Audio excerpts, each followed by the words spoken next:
Have you ever wondered what makes creative people tick? Where do their ideas come from? What keeps them energized? What kinds of things get in their way? Is their life really as much fun as it looks from the outside? Hello, I'm your host, Lili Pierpont, and this is ArtStorming, a podcast about how ideas become paintings or poems, performances, or collections. Each episode, I'll chat with a guest from the arts community, and we'll explore how the most creative among us stare down a blank canvas or reach into the void and create something new. In our inaugural season, ArtStorming the City Different, we dipped our toes into the vast ocean of creativity with a focus on some of our favorite creators of Santa Fe, New Mexico. That conversation was enjoyed by artists and non-artists alike, because it showed us how we can all benefit from learning how to generate something from nothing, dream bigger, charter new territories, and solve problems in new ways. In Season 2, we're going to take that concept of generating our lives with intention to the next level. This season, we're talking about legacy, art as legacy, and how the most creative among us tackle this rich and deeply personal subject. Welcome to ArtStorming, the Art of Remembrance. Today, I'll be ArtStorming with Robert Washington-Vaughns. In this conversation, we explore legacy not only in terms of patterns passed down through generations, many of which are fraught with expectations and external pressures, but also how the breaking of these cycles can create a new kind of legacy, one of acceptance and acknowledgment. So what does it mean to leave a lasting impact? For Robert Washington-Vaughns, it's about breaking generational cycles and creating a safe space for men to express their humanity and vulnerability. His Black Man Flower project highlights the legacy of compassion and transformation. Now, as you listen to this journey, I invite you to reflect on the legacies that you are building in your own life. What makes you flourish? I'm here with Robert Washington-Vaughns, and we're here sitting in my living room in Santa Fe, New Mexico. And I feel so lucky that you live right here because you actually have a national organization that you've started. Indeed, yes. And I met you. I'll do some of this in the intro, but we met at a Creative Mornings. And actually, I had read an article about you before that, and I knew about you. And then when I found out that you were going to be the speaker, I was really excited. So your story is so compelling, and it hits every mark of what we're trying to accomplish with this season of the podcast, from legacy project to inspired by death as muse, and just everything that you're doing with the Black Man Flower project. So I'm just going to let you take the mic for a little while, and then I'll start to interject. I think I know. I'm still figuring it out a little bit. Well, that's the beauty of it too. I mean, I think that one of the things that struck me about your presentation at Creative Mornings is that this is obviously such a heart project. Mm-hmm. And because it's such a heart project, you're responding to it as it unfolds, with your heart and as things come in. So say a little bit about how you got it started, and then, or maybe go backwards, say where you are now, and then we'll talk about how you got there. We can start at the beginning. Yeah. So I was born by the river in a little tent. No, but seriously, I was born outside of Chicago, single mother, as you know from the talk. And I was very much instilled with the sense of like, you are a Black man in America. You need to watch your back. You need to do twice as much to get half the credit, and you have to be successful no matter what. Like even if it kills you. And that was like the unspoken part. I was a smart kid, but only not in my household, but like in the world, right? Things just came naturally and easy for me, which made traditional school very hard. So I was an F up, to say the least. And I was told at one point by my mother and grandmother that if you wanted to see the world, because I wanted to see the world, I was very inspired by the Truman Show growing up. And they were like, oh, if you want to see the world, like, you need to go work on a cruise ship. Because like my mom had put all this pressure on me to be a doctor, and like she was bringing home Department of Labor statistics. And I didn't know that those things that the government kept, you know what I mean? So I'm like 13, she's like, you have to be a doctor. You have to be a doctor. Like just drilling this in my head. And I'm consistently failing out of school because just the standard of education just didn't fit the mold. I was told by a mentor later that it was just too easy. And like I would go, I remember there was an assignment in high school, and we had to do an argument of why we shouldn't get kicked out of the class. And I didn't study, I didn't write anything. I just got up there and I spoke about how I'm going to be a doctor and you be hurting your family and your family's health by not having a doctor in the community. And I got an A minus on that. So was that a confidence booster for you? yeah, a little bit. Like it was like, oh, like I could kind of just like skirt by. And so then I got a full ride. I went to military school, and then I got a full ride to college. And again, it got harder. It's harder to skirt, like when you have to cite sources. If I went to a Bard college, it might be easier. So yeah, I again very much instilled with this strong sense of needing to be successful and failing in all the traditional senses. And And were there any creative people in your world so that you had another metric for what success could look like? so that's the irony. Like, so I fell into the vagabonds, right? So I ended up in Columbus, Ohio after a couple trial and error. And this is like the Ohio State University, very prestigious, top 10 school. And I fell in with all these artists and creatives, and I was a part of an art collective. We found this old meatpacking factory, and we turned it into like multiple studios and did events and stuff like that. So in a sense, that was a version of success, but it wasn't the version of success that my mother wanted for me. And therefore it was just like me doing a side quest. It wasn't my dream. Even though it was like, well, my mother doesn't want this for me, so why should I want this for myself? So yeah, the short story is that all this led to burnout, right? Like I'm doing creative things and I'm being around creative people, although their lives may be messy and they do drugs that I don't do, and they have messy relationships and things that I've never been exposed to as a church boy growing up.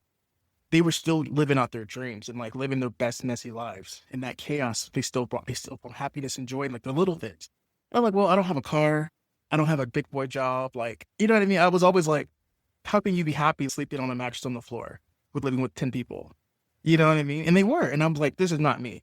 This is not the life that I want, which very much true today, right? But still to an extent, there was still a level of contentment with what little they had and still being able to like, I'm giving my all just to be creative. It got to a point where I was successful in the traditional sense. Had the brand new car, had the beautiful girlfriend, eating out every weekend, big TV, nice apartment. And I'm like, okay, I've arrived. Like, where's the happiness? Where's the joy? And it wasn't there. It was just gone. And I didn't know I was depressed. I didn't know I was suicidal. I didn't know I was anxious. These are things that I never thought about. Nobody ever talked about. And never thought it could happen to me because I had money, right? I had money. I had success. Why would I be sad? How could I be depressed? And I went to work one day and I worked for a company that was, they did nutrition, like baby nutrition. And I worked in like a packaging engineering facility. And I had to sit here and lie about why this packaging was like corrupted, erroneous. Like, we don't have any more formula. And the best thing we could do was like send more coupons for more formula. But I couldn't say the defects and the things that were really wrong with it because then like all this red tape, like, well, you have to prove it and da-da-da-da. And so I was like, I just want to die. I don't want to be here anymore.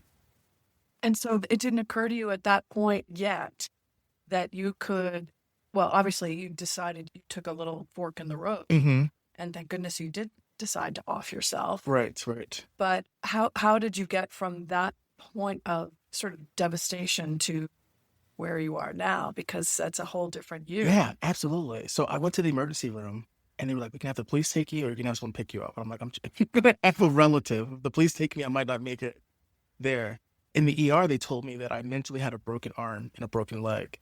And if I had this physically, I would have been here a long time ago. So I spent 3 months in intensive group therapy. It was a facility in Columbus, Ohio that was shared with hospice. So like this beautiful sprawling forest with deer and fishing and whiskey for the team.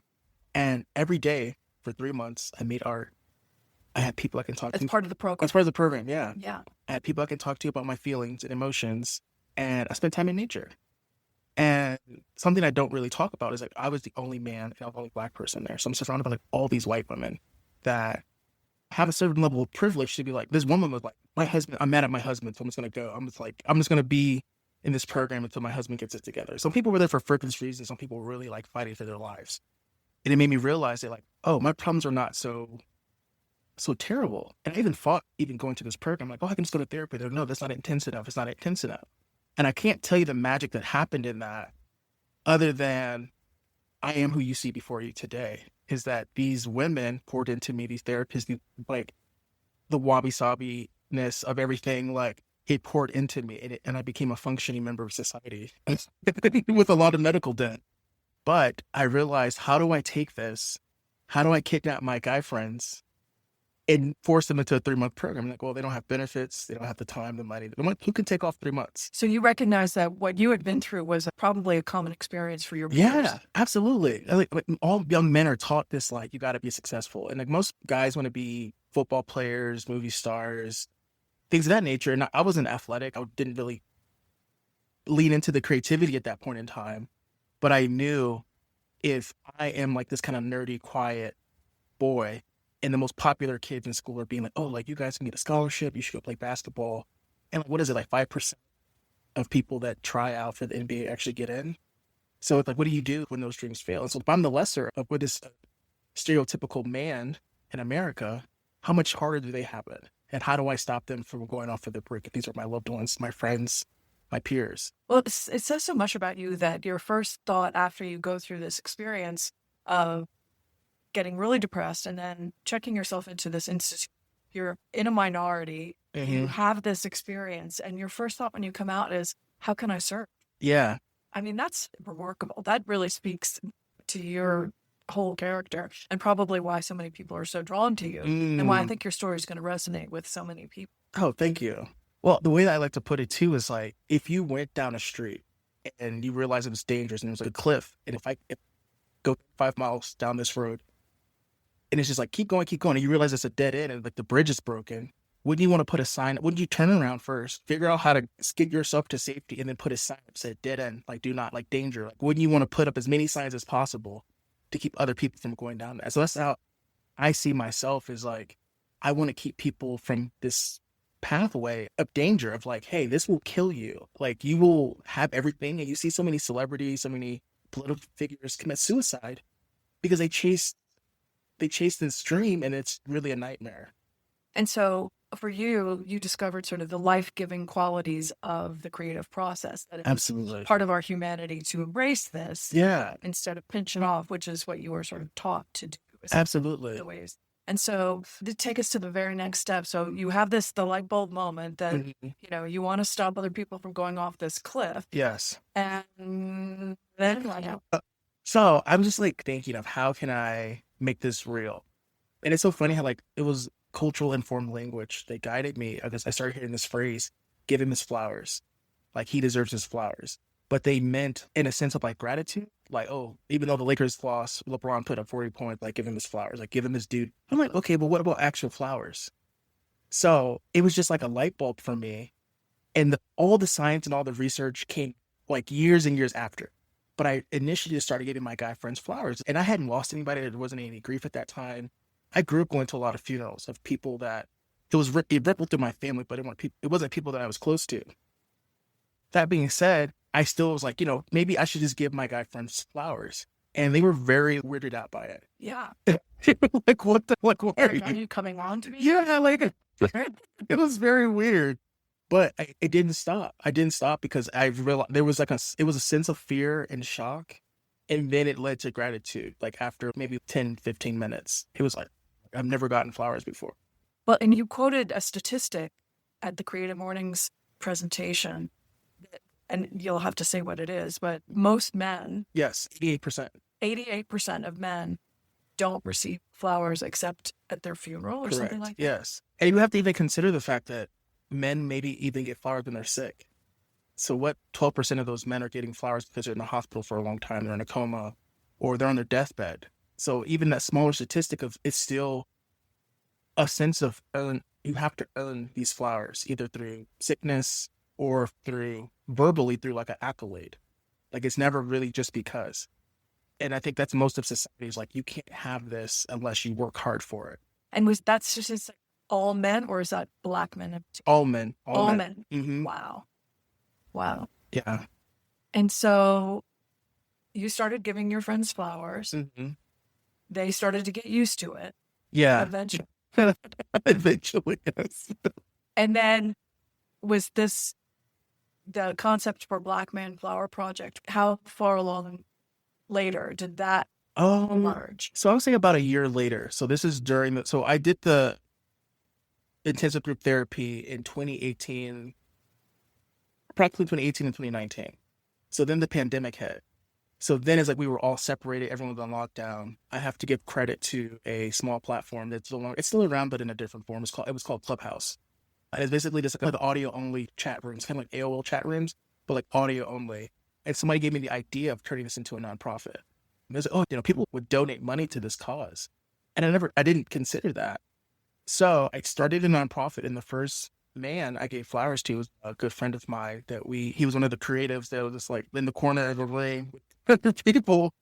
But we had been through some hard times together, and he endured through those. And I wanted to recognize him for like, hey man, you made it through to the other side. You made it to New York. Like, you have a pretty successful life. And I sent him flowers. And the biggest thing for me was like, he was queer. And I'm like, okay, because you're queer, it should be less jarring for you. And that was not the case at all. It did make it easier. Because even if you're queer, you're still a man. There's still expectations set upon you as a man and how you're raised. Maybe at what point do we understand our own sexuality, who we want to be in this world versus the gender norms that are placed upon us? It doesn't matter if you're queer or straight. Right. You're still supposed to like defend, and there's a bump in the middle of the night. You're still expected to go to war in some sense. You're still expected to procreate, even if you don't want kids, even as a woman, right? Yep. There's still gender norms on both sides. Oh, sure. And it isolates us. Yeah. And so now we're in pandemic time. Mm-hmm. And has your father already died? No. Okay. So keep going, because I want to know that part. That's an incredible part of the story. Yeah. So that was 2021. So kind of just like I started had just found a forest in New York, but I'm living in Columbus still. So it's kind of like Johnny Appleseed. So I moved from Columbus to Chicago, and I meet a florist there that I'm going to work with, and he brings me the same size bouquet that I brought you. He brings that to me. We're sitting in a restaurant, and it scares the crap out of me. Like, I had been doing this for at least two years. But never being on the receiving end. Being on the receiving end. And so now you know what it's like to be on the receiving end. It's terrifying. It was like I felt like somebody snatched all my clothes off, and I was like trying to cover myself up.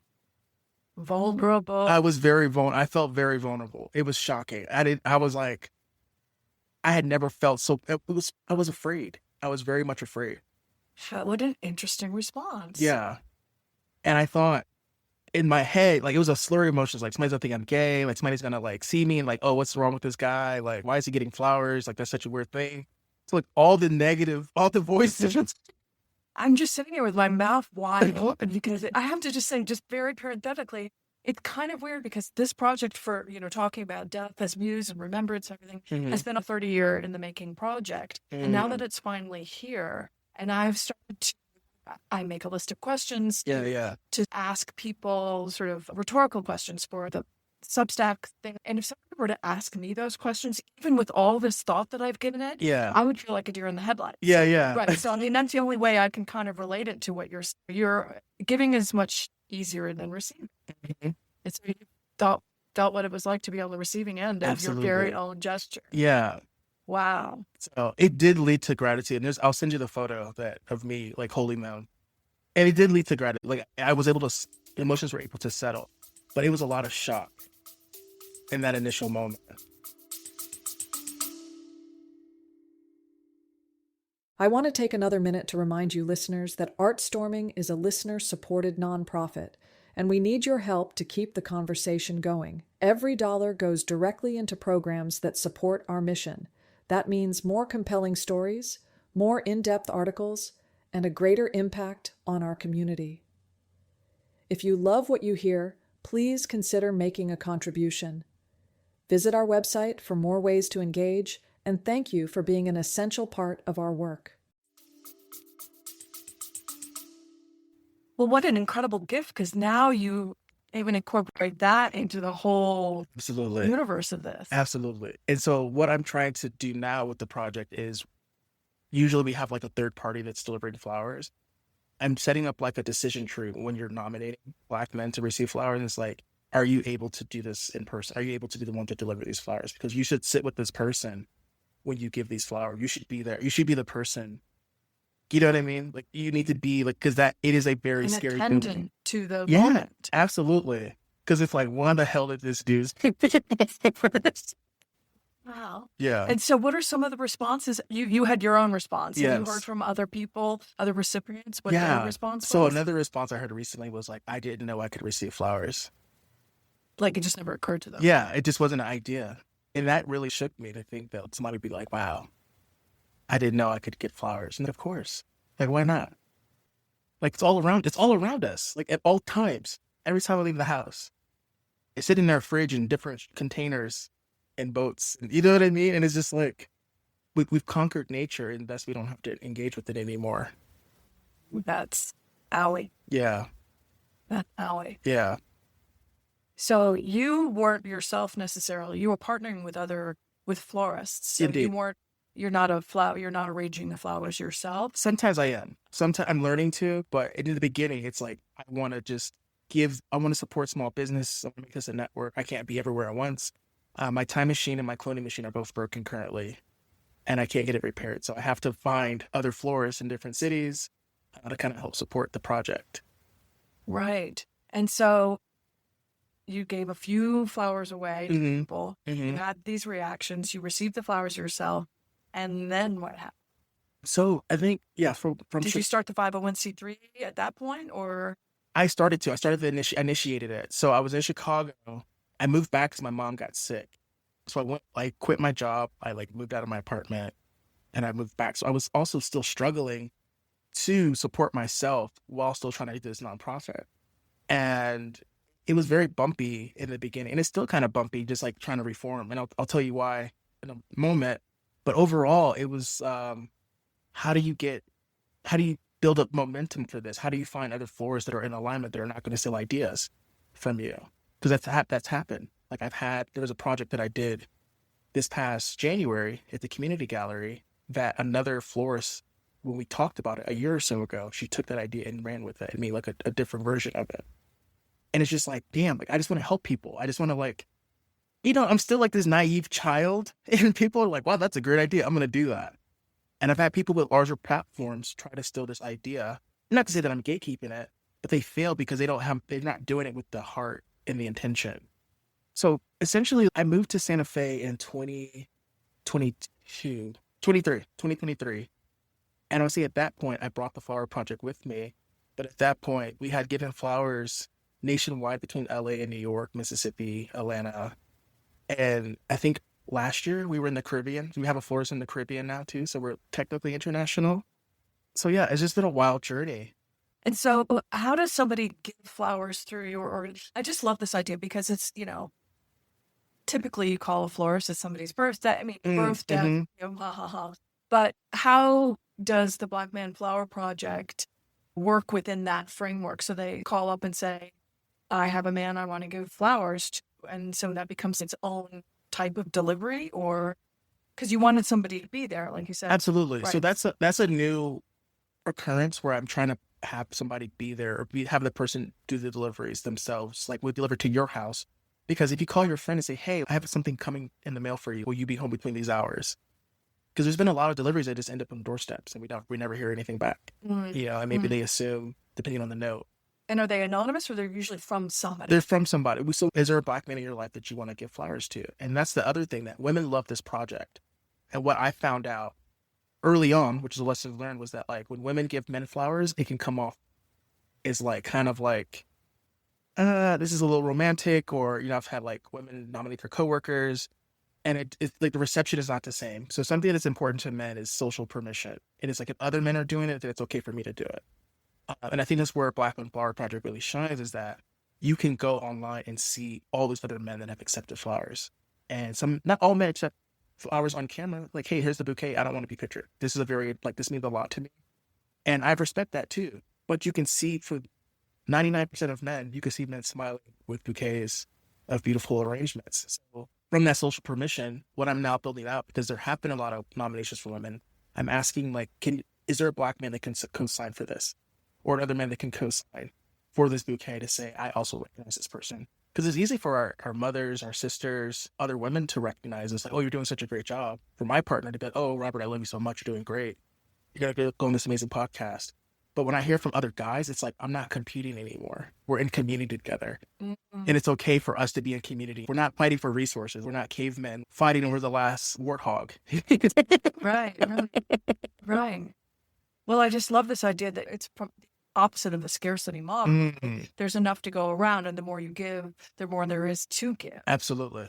And that's what's beautiful about flowers, because there is sort of this abundance. I mean, they can be expensive and they are considered sort of a luxury, but that's what makes it special too. Absolutely. Yeah. And the fact that there is a creative component, that they're usually artfully designed, I'm assuming. Yes. It gives men permission also, I would see, to receive art, Mm-hmm. which, unless you're an artist, Yeah. men probably don't get a lot of Absolutely. art. My house is pretty barren. So, and I'm trying to change that, but that's important too. So that was like kind of the first three pillars of the nonprofit that was very important to me, was art, nature, and community. So you have nature that is artfully designed, as you mentioned, and it's given in a sense of community, that like you're a part of something bigger now. You're receiving this bouquet is somebody that unexpectedly wants to acknowledge you with art and nature. And it's like, wow, now to realize that there's at least one other person in the world that would care if I was no longer here.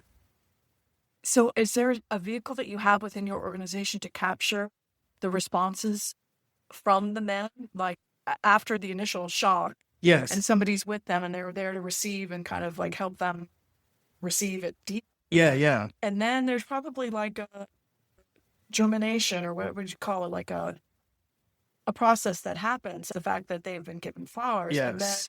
is there a place or a container for them to give voice to that experience? What you're speaking to, I believe, was the difference between awe and wonder.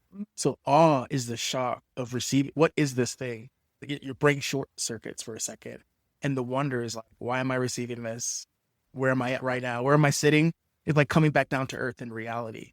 So something that we're play testing right now, we have a florist shop in Dayton, Ohio. Very strong community, very small city, as you may know. It's flowers and gifts. There's a gentleman that we're partnering with that is, they're donating 4 bouquets a month to us. So he goes and gets all 4 bouquets, and he goes with the photographer, and he's going and making these deliveries himself. And the photographer's there to capture them. And so he's able to sit and talk for a moment or two before he has to go on to the next delivery, of like, sitting in that gratitude and that thanks. So it's not just like a third party coming to drop off, or I mean, one time it was a birthday party, and it was for a brother it was his birthday, and the delivery came in, and everyone was like, oh, like the whole family. So the whole family was able to like partake and like love on him even more, because like, wow, you got flowers, So more instances like that, right, where it's communal, where it's people around it, the person delivering is actually like, hey, I'm going to sit with you in this moment while I give you these flowers, and let you just have all the feelings, be mad, be upset, be weirded out. Yeah. I just love it so much. I mean, there's a part of me that wants to capture the qualifiable moment, Indeed, to see follow that man a week later, 2 weeks later, a month later, and see how just that one gesture has completely altered their life. And that makes me think about, if you wouldn't mind sharing it, totally up to you, when you shared the story about your dad, and just like the way certain things kind of unfold, and you don't even know that it's happening until it has happened. So absolutely. Would you share a little bit? Yeah. We're going to pause here for a moment to speak to our listeners. If you like this content and want more information on our guests, their projects, and more in-depth ways to engage with us, you can find us on artbridgenm.org or our ArtBridge Substack. Please read, follow, and share our content. Your subscriptions, shares, and contributions help us grow our artistic community. Thank you, and now back to our conversation. So, again, growing up in a single-parent home, my dad was around. I actually, in the past couple of weeks since doing the Creative Morning Talk, I remember a point in time telling people I didn't have a dad. And it's funny how kids think, because I knew my dad, but I think I knew there was something wrong with him. I knew he was kind of off. I knew that he kind of had like a sense of childlikeness to him and playfulness. And I think it just disturbed me. As a kid, I feel more mature than my father. Like, my dad is bringing me toys and like playing with me like we're of equal age, and it was very weird. I remember at 13, my mom asking me, do you want to go visit your father? And I was like, no, I don't. And it would be instances before then and after then where he'd be living in an efficiency apartment. And I'm like, how come this apartment doesn't have a bathroom? Or we're at a mental facility. And I'm like, why are these people drooling in the corner or like talking to themselves? You know, it was all these weird instances. Or we'll be at my great grandmother's house. Why is my dad talking to his mom? Why is he calling her mommy and asking for a new pair of shoes? And it just always weirded me out. And I never understood it. And I was told over the years that my dad was poisoned. My dad was a good basketball player, great basketball player. And he would never want my mom to come because guys would try to fight him on the court because they were so embarrassed by how bad they lost. And my dad's cousin / play brother was a drug dealer. And that was like the only two options. Like you could be really good at basketball or you can go in the mean streets of Chicago and sell drugs. But those are the two options of masculinity. So it's like, you know, the tale of two, like the city mouse and the country mouse, right? So my dad played basketball and his brother, cousin, sold drugs. And I was told that because my dad was so good at basketball, somebody put something in his drink. He slipped something in his drink at a party and he never mentally recovers, like a Mickey or something like that. And that was the story that I'm like, okay, well, I have a reason why my dad is like the way. I can't be mad at him. It wasn't his fault. He was doing life the best way he knew how. And someone came and ruined. And then I would say around 29, I was talking to my grandmother and she was like, you know, your dad, and I asked her, I'm like, hey, was my dad like, somebody put something in the string? Like, is that what happened? Because I'm like on the brink of 30, right? So I'm like, oh my God, I'm in my halfway to death. Like, what? I need answers. And she's like, no, your dad was a paranoid schizophrenic. You know, I had abusive relationships and he poor witness to that. And he was already had a fragile mind. His dad had a fragile mind. And when your mother was pregnant with you, he started to slip. And I tried to warn your mother and she didn't want to listen. And his mind started slipping and slipping and slipping until it was gone. And I was like, no one talked about this. No one, my own grandmother didn't tell me this, right? Like no one ever talked about mental health or depression. Again, in my own story, no one talked about mental health, depression, suicide, anxiety. And I'm witnessing this in real life. And it's like, oh, my dad is just crazy because there was a chemical imbalance of an external factor rather than it can only happen internally. And so when you had your experience of depression, was that before or after you had learned this about your dad? I can't remember. I had my own, it was before. So I had my own journey without even knowing my father's. So knowing a little bit about your father's history must have scared you a little bit about what was going on with you. Although it just seems like it happened so gradually that you weren't even sure that you were in a depression until you were like pretty exactly far. Yeah. Yeah, absolutely. Wow. I wonder if that was what it was like for him too, that he didn't realize that he was, what do you call it? Not a sudden onset, but a gradual onset. Indeed. Yes. And I don't know if my grandmother like tried to help him through that and like, you know, explain things to him I don't know what their journey was like. Cause he was also raised my grandmother in a single family home as well. So it's just like, I want to break this trauma, this generational trauma of like not informing my future children of like, hey, this is what mental health is. This is what it means to be sad. When you get up and don't brush your teeth and wash your butt and you don't want to leave the house, you might be depressed. Those might be signs. If you don't want to be alive anymore, or if you're hearing voices, that could be a sign. That's a danger. You should talk to somebody about that. That's not normal. Yeah. Well, part of the project that you're doing that's so beautiful is breaking people out of isolation. This idea of community column of what you said was so important, the art and community. Nature. And nature. Absolutely. Obviously. And so, you know, that is based on a network. And so, you know, rebuilding that network. Absolutely. People don't risk falling into isolation as much. I agree. Yes. Yeah. So where are you now with the project? Oh, so then I interrupted you because you had told a story about after discovering about your dad and then your father, he ended up passing away. Yeah, he passed away at the end of January this year. Yeah, so it was quite recent for you. Yes. And I seem to remember that there's some kind of a connection between his passing and your revelations about that whole relationship and how it has informed this project, or it continues to inform. Yeah, so I think the biggest thing for me is that these boxes of masculinity, as much as they protect us, they hurt us and they keep us isolated. And so for my dad, it was basketball, and later it was just cigarettes because he couldn't do anything else. So he was like confined to a mental hospital, 13 stories, people just walking about. and he just started smoking. That's all he could do. And so every conversation I had with him was about cigarettes and money, about $20 and 2 packs of Marlboro Reds, because he was just so far gone. I'm still trying to make sense of his passing because we weren't close.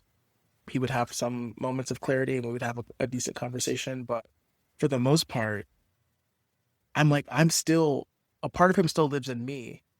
But like, who am I? Like, who am I without my father? And again, he was never around because he couldn't be. But now that he's gone, like now that his physical presence is gone, what am I actually left with? That's the question I still ask myself and I'm trying to understand. Well, I think there's like a natural next step. And I think I just saw on a feed, and there's another project that sort of reminded me of the Black Men Flower Project that's about fathers and sons, but the continuity project of some kind. Mm-hmm. But men have really been at the effect of so much difficulty, I'm going to say. Yeah. I'm a real champion for men, actually. Mm-hmm. And, this father-son bond is something that we don't have a lot of rituals for in our culture right Absolutely. now. And so it makes me think of the Black Men Flower Project as being a beautiful ritual that could happen between fathers and sons. Absolutely. And I talked to a friend about is that we don't have rites of passage for young men anymore. We don't have music. There's no culture for teenagers, right? There's either like kids bop or there's adult contemporary, right? And that's all about just hypersexual. But at what point does a male become a man? Because you're always a male. Like from time you're born, you're just a male. But when you go from a boy to a man, in Jewish cultures it's bar mitzvah, right? In other cultures, like Indian cultures, they might have other acts in that kind of like you are officially a man now. Like you are able to kill something, you're able to like show endurance in some way or mental fortitude.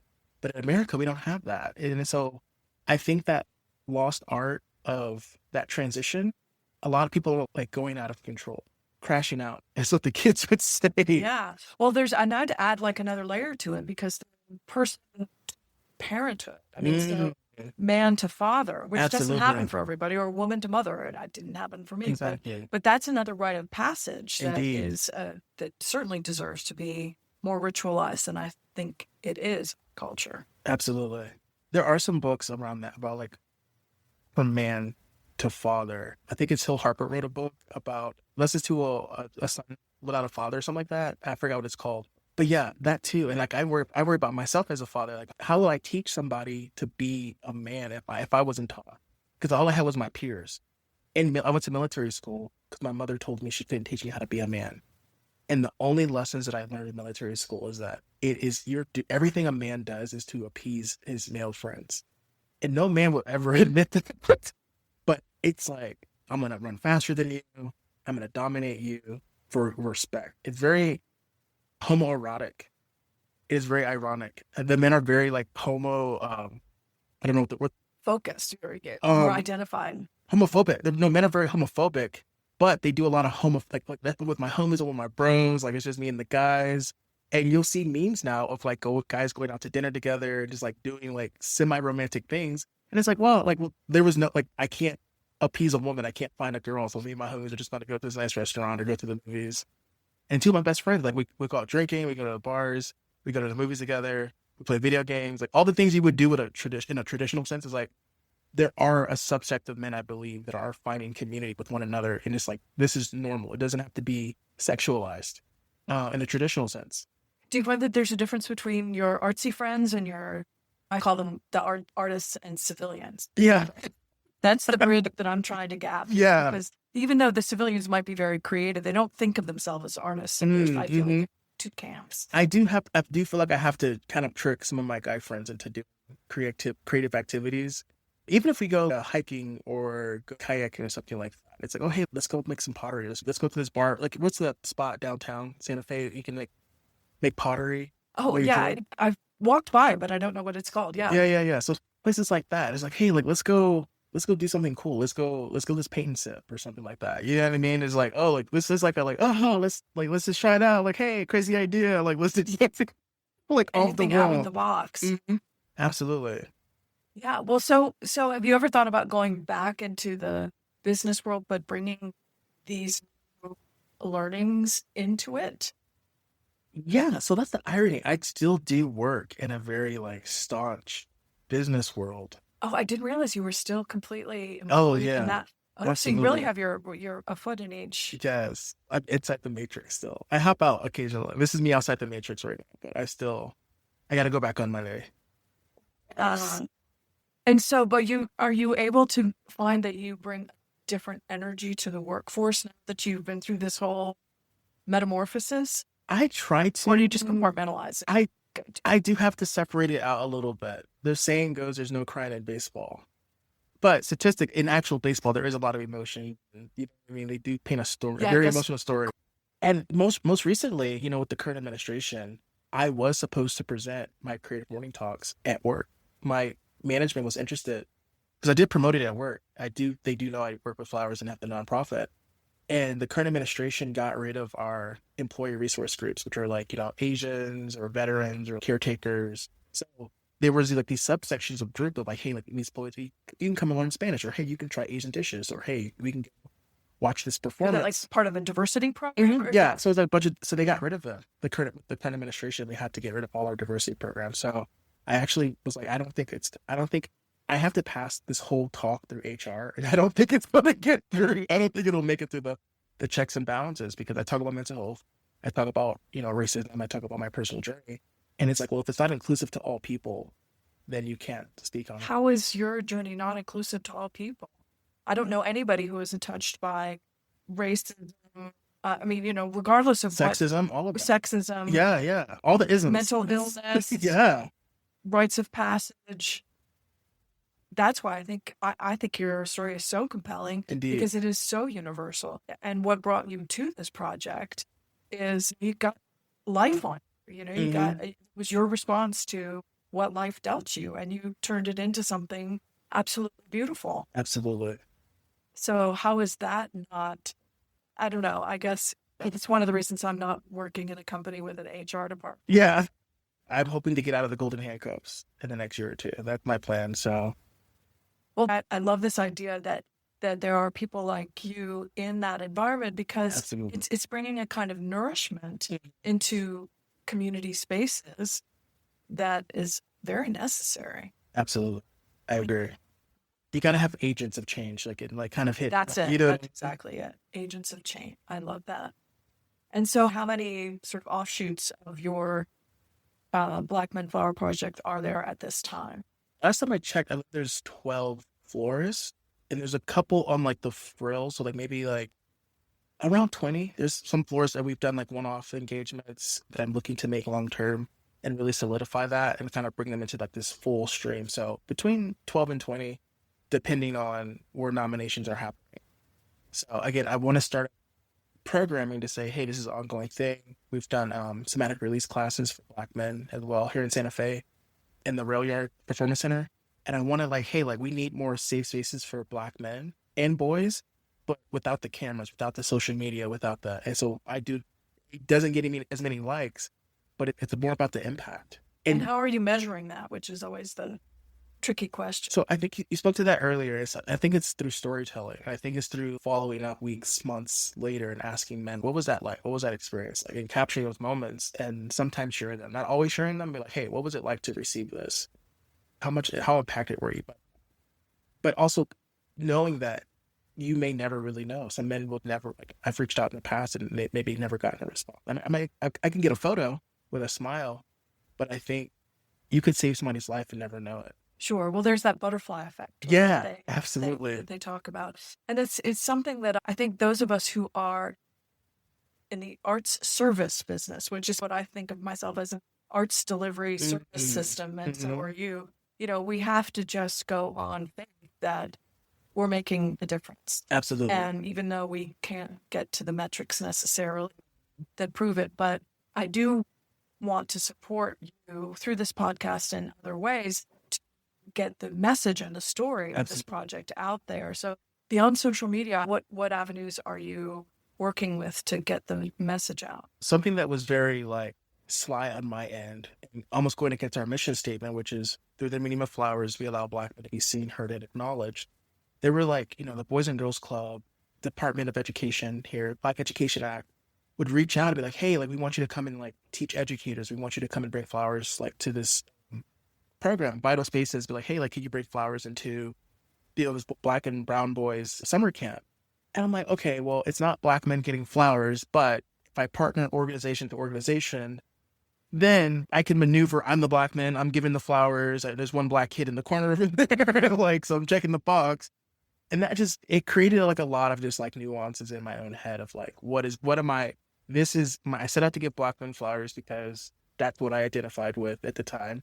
But again, I healed in a room full of white women of varying ages, some younger, some older than me. And it was like, I came out okay. So what the new initiative will be outside of Black Men Flower Project and keeping that containment, I have a hard time pronouncing it, even though it's my own. It's called Foral, Foral, Foral. So like for all, but foral. So the initiative there would be like all the lessons learned, all the programs that I have tried to do that didn't necessarily fit in that Black Men Flower Project pot will now be for all. Well, and I'm wondering if you couldn't try something. One of the things that I'm doing with ArtBridge and with our second season, The Art of Remembrance, is I've started these Art of Conversation dinners. And the idea is I have 7 guests for dinner, which I did the flowers on. Get your feedback on those. But I had 7 guests for dinner, and we have a topic, and we talk about it. And in this case, it's been death as muse, just to see where everybody's experience with that is. And then my request is everybody at the table then has a dinner for 7 people so that we start this sort of viral thing. Absolutely. So I'm wondering if you could do something like, with the suggestion that the men receiving flowers then consider what it's like to be on the giving end and give flowers to somebody else, so that, it kind of creates this viral. Absolutely. We're speaking the same language. That's something I'm literally working on now with another artist, is the bifold. What does it look like? Because usually the florist just has like a handwritten note of why this person's receiving flowers, but how do other men pay it forward? Because they never think about, wow, that was such an amazing experience. But in my mind, I went to 3 months of intensive group therapy. How do I pay it forward? Not everybody has that insight. So you literally have to kind of prompt people like, hey, like, would you be willing to, who else deserves flowers in your life? And then also saying, this is how you take care of the flowers, and this is how you take care of yourself. This is how you acknowledge that you receive flowers. This is how you sit with them. Put them somewhere where you can see them. Put them somewhere where in your workstation. Bring them to work with you. Change out the water. On death, even, I lost my younger brother 2 years ago. And there was maybe like a year after that, a couple other deaths happened.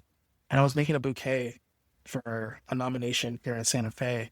And I just broke down and started crying. And I didn't realize like the power of just like working with the flowers, tending to the leaves, and knowing that these flowers are going to die sometime. And I know you remember maybe at the talk, this woman tried to speak to like maybe giving men plants instead. That kind of defeats the purpose, because if we can't sit with impermanence, of life, of flowers, then what are we doing? If we have a plant that outlives us or that's going to die because we don't water it, then it becomes your fault versus something that was going to die regardless.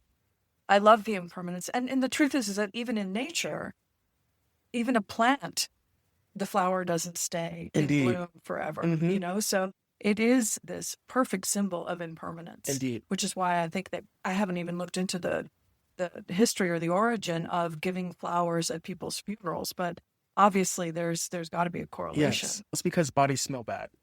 Oh, I looked into that. Thank you. Yeah, I guess that would be true. So it's to cover up the smell of the body. Oh, that's how it started. Oh, wow. Thank goodness we have other reasons to keep it going. Yes, absolutely. Oh, my goodness. That's so cool. Was good. That's good. Wow. So I'm trying to think where else to go with this. So as a legacy project, another thing that did you think that it was going to be a legacy project, or this was just a pay it forward impulse that will turn into a legacy project? It was just a pay it forward type of thing. I never considered legacy. And now I think about that, even like with, again, the range of loss that I experienced is from very old to very young. It's what's going to happen to this project after I pass away? How does it carry on? And not just my legacy, but the legacy of the men that have received flowers. How do they pay it forward to other men in their lives and other boys, and even their children, regardless of gender, and their partners? Like, how do we make this ripple effect of getting connected back to the earth. Well, what I really love is that you're doing something that's very deliberate. You're creating a deliberate new legacy concept, because what you're trying to alter, what you're trying to correct, are some of the negative legacies that we've all inherited. Absolutely. And by turning that ship around and turning it into something positive is something that I admire so much about this project. Thank you. In a perfect world, if you could see this vision playing out to its fullest, what would it look like? Oh, that's a great question. So our vision statement, which may become the vision forum, is every person's uninhibited access to their version of success. So what that looks like is I've been told no. Like for the past 3 years, I've given flowers in the plaza during Juneteenth. It is like right next to Father's Day. And some men will say, I don't deserve this. I don't, or they'll just say no, or they'll see their guy friends getting them getting flowers, and then like, okay, I'll take it. Because again, it's that social permission. Like, I'm not going to be the first one to do it, but I'll do it if somebody else is doing it. Does it? I don't know if you remember when guys were wearing like pink and like tough guys wear pink and stuff like that. It was like probably some high school jocks thought it was funny to start wearing pink, or like, it could have been a cancer thing, right? Like a breast cancer thing. But guys started wearing pink, and like, okay, so I can do it because he's doing it. Like the toughest guy, the strongest, the most masculine version of man is doing that. So it makes it okay for everyone else to do it, because if I'm on the outside, then I don't get to eat. I don't get to sit by the fire. I don't get the warmth of masculinity, the protective layer of I need to come off as tough or hard in public. But going back to your question, when those men say no, why are they saying no? And so I don't know if I presented on this in the talk. I think I did with the analogy of the flower. When you think about a flower, do you think about the petals? Do you think about the stem? Do you think about the leaves, the stamen, the anther? But men are saying no, not only because it maybe doesn't align with their identity, but also because of the social issues that they're dealing with outside of just mental health, right? Physical health, emotional health, social health, financial health. I heard a story. I participated with Mike Silva. He did Brotherhood LOL, Love Out Loud. There's a gentleman that was about to commit suicide because of his financial ruin. Like, this is during like the housing crisis. He was selling cars, and his dealership was going under, and he had a child on the way. He had one young child, another child on the way. He's like, the only way I can provide for my family if I kill myself and they get the insurance money. And so that has nothing to do. Yes, it's a mental health issue, but it stems from financial health. So when we look inside the Black community and we look at all the initiatives that are happening, a lot of them are based in mental health, but we're not actually looking at what's causing the mental health issues. Is it food deserts? Is it food swamps? Is it inadequate healthcare? Is it job disparity or like lack of job movement? Like, is there only an Amazon or a Walmart, and there's no schools, right? So I can't get more educated and get up or work up higher. So that causes depression, right? Like, I only have $1,500 for the whole month. My rent is $1,200. Right. So do you need a mental health therapist, or do you need a financial advisor? Do you need a school advisor? Do you need a different kind of health? All that to say, if I came to that person and offered them flowers, they're like, this is not like, I'm trying to make it to the end of the month. I don't like, what is receiving flowers? So I think of Maslow's hierarchy of Sure, needs. that's what I was just thinking. Yeah. And so it's like, okay, my basic needs are not being met. Receiving flowers and or giving flowers have to be self-actualized. And so I People love have that same attitude about art too. Yeah. Art is like extra. Exactly. Like it's not a necessity. Yeah. And so I love this phrase by Marshall Shorts. It says like Black people are magic, because you think about somebody like Bernie Mac, who could like have hungry children at home and go out and do an amazing comedy set. I know that like this art will get me to the next step. And so you see a lot of comedians, a lot of musicians that through struggle, and even my friends, right, back in Ohio, they were struggling in a lot of different ways: mental health, drug addiction, housing insecurity, and they could still go out and do an amazing art show. They could do an amazing set, like music set, or just be a part of a band. And so you jump up and you touch that self-actualization for 30 minutes, an hour, and then you go home and you got to go back and deliver real life. So the goal of the nonprofit, both nonprofits now, is like, how do we create more hang time? How do you stay? You don't get to just touch it for 10 minutes or 20 minutes. You can just stay in that self-actualization. So you get all your basic needs in that. So my goal, so to answer your question about what does a perfect world looks like, it's like I can go get all my basic needs met. We can use flowers as a hammer to break down these systemic barriers to saying, like, you need to have X, Y, and Z to be a project manager. You need to have this to be a basketball player. You can be the best basketball player in your neighborhood and get drugged. That's my way of dealing with it. It's not a big deal with that story. But it's to say that if we can acknowledge who we are for where we are today without any extra like performative actions or then that's so much more powerful than saying that you have to have this many years of school or this many years of credibility. And so those are important in some aspects. That shouldn't deny somebody food. That shouldn't deny someone housing. Right. Because they lack in certain areas. Yeah. I saw this. It was sort of a mantra that says, I am what I am, and that is enough. Mm-hmm. And this idea of sufficiency, of being sufficient in who we are right now, and that is enough to deserve Absolutely all those Maslow's hierarchy of needs. And I think you and I face a similar challenge in that one of the major things I'm trying to do is show that art is integral to our lives. Flowers are integral, nature is integral, community is integral. Mm-hmm. These are not extra. Right. And I think somehow in our culture, and I'm not really sure where it came from, that art is extra. I mean, art used to be integral. We used to sing and dance together as part of our daily lives. And somewhere it got distilled and ritualized out or something. It got synthesized out so that it's only there as entertainment or a currency for the wealthy or for the affluent or the people sufficient. Mm-hmm.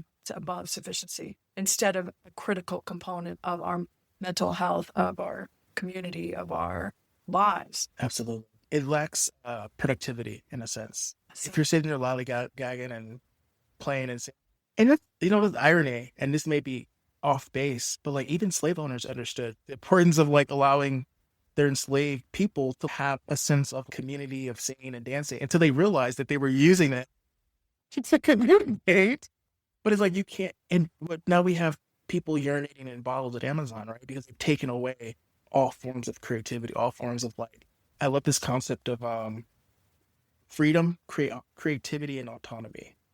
And that's the false sense that's given to us at work. So you go to Google, right? You go to their offices and there's slushy machines. You can drink alcohol after 5 p.m. There's ping pong tables. There's arcade machines. There's unlimited PTO. Because companies that have unlimited PTO end up using less than the average person at a company where you get a set amount of hours.